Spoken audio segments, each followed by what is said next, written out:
Bonjour à toutes et à tous, bienvenue sur educatif.fr. Alors aujourd'hui, on va travailler sur le théorème des valeurs intermédiaires. L'idée est la suivante, c'est de vous expliquer déjà ce que c'est, mais d'autre part de vous montrer qu'il y a plusieurs versions et que on peut faire des petits raffinements, c'est-à-dire modifier un petit peu les hypothèses de départ et avoir des résultats qui varient un petit peu. Alors le résultat le plus général, c'est le suivant. Si f est une fonction continue sur un intervalle AB, si je me donne un réel C appartenant à l'intervalle f de A et f de B, eh bien, qu'est-ce qu'on peut dire? On peut dire qu'il existe un réel x qui appartient à AB, tel que f de x soit égal à C. Ça veut dire quoi? Ça veut dire que si je me donne un réel C compris entre f de A et f de B, eh bien, il existe au moins un réel x. Alors, il peut y en avoir un ici, x0 par exemple, un autre ici, un autre ici. Il existe au moins un réel x de l'intervalle AB qui vérifie f de x égale c. Donc f de x0, ça fait c, f de x1, ça fait c, et f de x2 est égal à c. Attention, c'est un théorème d'existence, ça vous dit juste ces réels existent. Alors, il existe comme ceci, ça signifie il existe au moins un réel. Faites bien attention, ça ne vous donne pas la valeur précise du réel en question, ça vous dit juste que ce réel existe. Alors, il y a d'autres modifications qu'on peut faire. On pourrait très bien se dire, eh bien, si la fonction f n'est pas aussi générale, mais si elle est strictement monotone, qu'est-ce que ça changerait? Alors, je vais effacer le schéma et je vais faire la modification. Imaginons que je rajoute une hypothèse. F est strictement monotone. Alors, strictement monotone, ça veut dire quoi? Ça veut dire monotone, croissant ou décroissant. Alors, imaginons que je modifie le schéma et que je prenne une fonction qui soit strictement monotone. Alors, j'efface un petit peu pour que ce soit plus clair. Et je prends par exemple une fonction strictement croissante. Comme ceci. Eh bien, on va un petit peu modifier les choses, mais est-ce qu'il existera un réel C tel que...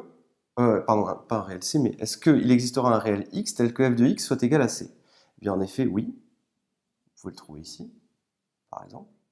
Et là, vous aurez votre réel X. Mais ce qui change, c'est quoi? C'est qu'il va y avoir qu'un seul réel X. En effet, pourquoi? Parce que la courbe ne va pas repasser, ne recoupera pas cette droite-là.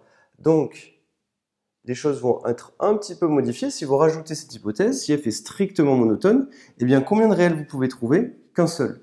Du coup, vous rajouterez ceci, qui signifie unique. Donc, si je modifie cette hypothèse et que je dis f est strictement monotone, le réel x que je trouve, il est unique. Première hypothèse. Donc, attention, vous voyez bien que si on modifie les hypothèses, ça changera un petit peu tout. On va faire une dernière version. Et là, je vais donc tout changer et rajouter encore une hypothèse différente, vous allez voir.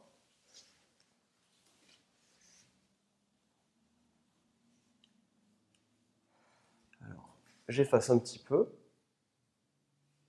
Et je vous laisse réfléchir à ceci.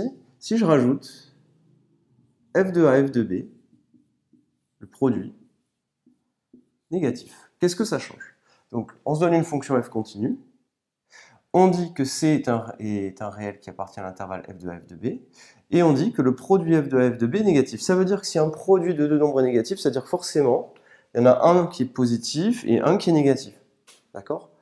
Donc, voilà ce que je vais faire. On va faire un schéma. Et je vais vous laisser y réfléchir et me dire ce qui se passe au niveau des hypothèses. Alors, f de A, f de B est négatif. Je suppose par exemple que f de A est négatif et que f de B est positif. Je me donne un réel C qui appartient à l'intervalle f de A, f de B, par exemple ici. Donc ici, vous avez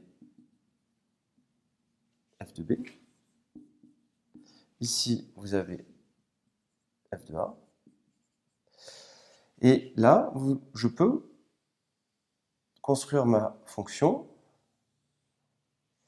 Et voilà la chose à comprendre. f de A est négatif, f de B est positif. Premièrement, On pourra dire la même chose que tout à l'heure. On pourra dire aussi que si je me donne un réel C entre f de A et f de B, il existe au moins un réel X tel que f de X égale C. Rien ne change par rapport à tout à l'heure. Maintenant, si ce C que je me donne, je n'en parle plus. J'efface cette ligne. Que va-t-il se produire? Qu'est-ce qu'on va pouvoir dire?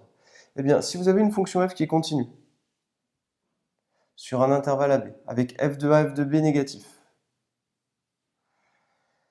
eh bien, si vous partez de là et que vous arrivez là, et que vous ne lâchez pas le stylo, qu'est-ce qui va se passer? Vous allez forcément, à un moment, couper l'axe des abscisses. Une fois ou plusieurs fois. Donc vous allez pouvoir dire, il existe x qui appartient à AB, tel que, eh bien, f de x égale 0. C'est-à-dire que le C dont on parlait tout à l'heure, mais finalement, on pourrait en particulier prendre la valeur 0. Donc vous voyez bien que si vous prenez f de A négatif, f de B positif, que votre fonction est continue, il existera au moins un réel x tel que f de x égale 0. Si vous modifiez encore une fois les hypothèses, c'est-à-dire si vous rajoutez, on va faire encore une autre version, si f est strictement croissante, votre schéma sera modifié, ou strictement monotone par exemple, eh bien vous aurez encore une fois une courbe un peu différente. Je refais le schéma. Vous aurez une courbe qui aura cette allure-là, et il existera non plus au moins un réel x. Quand vous écrivez ceci là, il existe comme ceci, ça veut dire au moins. Eh bien, dans notre cas-là, combien est-ce qu'il y en aura? Il n'y en aura qu'un seul, puisque la courbe coupe l'axe des abscisses qu'une seule fois, puisque la fonction est strictement monotone. Ici, j'ai pris le cas strictement croissant. Voilà, donc si on résume un petit peu tout, pour le théorème des valeurs intermédiaires, le théorème le plus général, c'est quand vous avez une fonction continue et que vous voyez par exemple que la fonction n'est pas forcément strictement monotone. Dès que vous modifiez, que vous rajoutez que la fonction est strictement monotone, ça vous donne l'unicité de votre réel. Et si jamais vous prenez un petit cas particulier qui est que f de A, f de B est négatif, et bien du coup ça peut vous donner l'existence d'une solution pour l'équation f de x égale 0. Donc faites bien attention, la plupart du temps dans les sujets de bac, c'est ce théorème-là qui est employé avec l'aide d'un tableau de variation. Voilà au niveau des théorèmes un petit peu tout ce qu'il faut savoir. Maintenant, on va passer dans une autre vidéo à des exemples d'applications. Je vous remercie et à très bientôt sur educative.fr. Merci.